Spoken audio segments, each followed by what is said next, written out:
ആകാശവാണി. നമസ്കാരം. പ്രത്യേക വാർത്താ ബുള്ളറ്റിൻ വായിക്കുന്നത് ഗീതു പ്രകാശ്. പ്രധാനമന്ത്രി രാഷ്ട്രീയ ബാൽ പുരസ്കാരങ്ങൾ രാഷ്ട്രപതി ദ്രൌപദി മുർമു ന്യൂഡൽഹിയിൽ സമ്മാനിച്ചു. വീർ ബാൽ ദിവസുമായി ബന്ധപ്പെട്ട് സംഘടിപ്പിക്കുന്ന പരിപാടിയെ പ്രധാനമന്ത്രി നരേന്ദ്രമോദി ഇന്ന് അഭിസംബോധന ചെയ്യും. 20 കുട്ടികളെ ഈ വർഷം പുരസ്കാരത്തിനായി തിരഞ്ഞെടുത്തിട്ടുണ്ട്. കേരളത്തിൽ നിന്നുള്ള മുഹമ്മദ് സിദാൻ പുരസ്കാരത്തിന് അർഹനായി.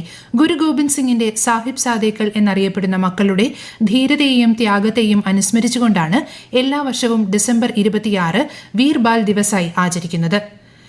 റെയിൽവേ യാത്രാനിരക്കിൽ പ്രഖ്യാപിച്ച വർധന ഇന്നലെ അർദ്ധരാത്രി പ്രാബല്യത്തിൽ വന്നു. 215 കിലോമീറ്ററിലധികമുള്ള യാത്രകൾക്ക് ഓർഡിനറി ക്ലാസിൽ കിലോമീറ്ററിന് 1 പൈസ വീതം വർദ്ധിക്കും. മെയിൽ എക്സ്പ്രസ് ട്രെയിനുകളിലും AC ക്ലാസുകളിലും 2 പൈസ വർധനയുണ്ടാകും. എന്നാൽ സബർബൻ സർവീസുകളുടെയും സീസൺ ടിക്കറ്റുകളുടെയും നിരക്കുകളിൽ മാറ്റമില്ല. നേരത്തെ ബുക്ക് ചെയ്ത ടിക്കറ്റുകൾക്കും നിരക്ക് വർധന ബാധകമല്ല. പ്രധാനമന്ത്രി നരേന്ദ്രമോദി ആകാശവാണിയിലൂടെ ജനങ്ങളുമായി ആശയങ്ങൾ പങ്കുവയ്ക്കുന്ന പ്രതിമാസ പ്രഭാഷണ പരിപാടി മൻ കി ബാത് ഈ മാസം 28-ന് രാവിലെ 11-ന്. പരിപാടിയുടെ 129-ാം പതിപ്പാണിത്. മൻ കി ബാത്തിലേക്കുള്ള ആശയങ്ങളും അഭിപ്രായങ്ങളും MyGov, നമോ ആപ്പ് എന്നിവയിലൂടെയോ 1800117800 എന്ന ടോൾ ഫ്രീ നമ്പറിലോ ഇന്നുവരെ അറിയിക്കാം. കേരളത്തിൽ കോർപ്പറേഷൻ മേയർ, മുനിസിപ്പാലിറ്റി ചെയർപേഴ്സൺ പദവികളിലേക്കുള്ള തെരഞ്ഞെടുപ്പ് നടപടികൾ പുരോഗമിക്കുന്നു. ഡെപ്യൂട്ടി മേയർമാരുടെയും വൈസ് ചെയർപേഴ്സൺമാരുടെയും തെരഞ്ഞെടുപ്പ് ഉച്ചകഴിഞ്ഞ് 2:30-ന് നടക്കും. ഗ്രാമ, ബ്ലോക്ക്, ജില്ലാ പഞ്ചായത്ത് പ്രസിഡന്റ് തെരഞ്ഞെടുപ്പ് നാളെയാണ്. തിരുവനന്തപുരം കോർപ്പറേഷൻ മേയർ സ്ഥാനാർത്ഥിയായി BJPയുടെ VV രാജേഷും ഡെപ്യൂട്ടി മേയറായി G ആശാനാഥും മത്സരിക്കുന്നു. LDF RP ശിവജിയെയും UDF KS ശബരിനാഥിനെയും മേയർ സ്ഥാനാർത്ഥികളായി പ്രഖ്യാപിച്ചിട്ടുണ്ട്. തൃശൂർ കോർപ്പറേഷൻ മേയർ സ്ഥാനാർത്ഥിയായി നിജി ജസ്റ്റിനെയും ഡെപ്യൂട്ടി മേയറായി A പ്രസാദിനെയും കോൺഗ്രസ് പ്രഖ്യാപിച്ചിരുന്നു. കണ്ണൂർ കോർപ്പറേഷനിൽ UDF സ്ഥാനാർത്ഥിയായി P ഇന്ദിരയും LDF സ്ഥാനാർത്ഥിയായി VK പ്രകാശിനെയും NDA സ്ഥാനാർത്ഥിയായി അർച്ചന വണ്ടിച്ചാലും ആണ് മേയർ സ്ഥാനത്തേക്ക് മത്സരരംഗത്തുള്ളത്. കോഴിക്കോട് കോർപ്പറേഷനിൽ മേയർ സ്ഥാനാർത്ഥിയായി LDFനായി O സദാശിവനും UDFനായി SK അബൂബക്കറും NDAയ്ക്കായി നമ്പിടി നാരായണനുമാണ് മത്സരരംഗത്തുള്ളത്. LDF ഡെപ്യൂട്ടി മേയർ സ്ഥാനത്തേക്ക് S ജയശ്രീയും UDF ഡെപ്യൂട്ടി മേയർ സ്ഥാനത്തേക്ക് ഫാത്തിമ തെഹ്ലിയയും മത്സരിക്കുന്നുണ്ട്. കൊല്ലം കോർപ്പറേഷനിൽ AK ഹഫീസാണ് UDFന്റെ മേയർ സ്ഥാനാർത്ഥി. PJ രാജേന്ദ്രനാണ് LDF സ്ഥാനാർത്ഥി. മുനിസിപ്പാലിറ്റികളിലും അധ്യക്ഷ, ഉപാധ്യക്ഷ തെരഞ്ഞെടുപ്പ് ഇന്ന് നടക്കുന്നുണ്ട്.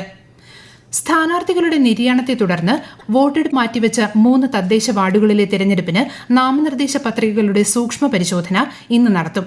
മലപ്പുറം പായിപ്പാടം, എറണാകുളം ഓണക്കൂർ, തിരുവനന്തപുരം കോർപ്പറേഷനിലെ വിഴിഞ്ഞം എന്നീ വാർഡുകളിലാണ് തെരഞ്ഞെടുപ്പ്.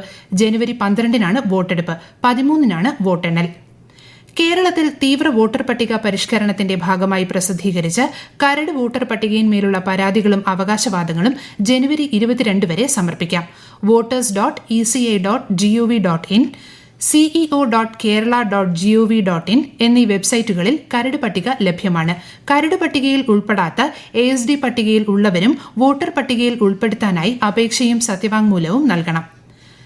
2025-ലെ തീവ്ര വോട്ടർ പട്ടിക പരിഷ്കരണത്തിന്റെ ഭാഗമായി കരട് വോട്ടർ പട്ടികയിൽ വിവിധ കാരണങ്ങളാൽ ഉൾപ്പെടുത്താത്ത അർഹരായവരെ സഹായിക്കാൻ വില്ലേജ് ഓഫീസുകളിൽ കേന്ദ്രീകരിച്ച് ഹെൽപ്പ് ഡെസ്കുകൾ ആരംഭിക്കുമെന്ന് മുഖ്യമന്ത്രി അറിയിച്ചു.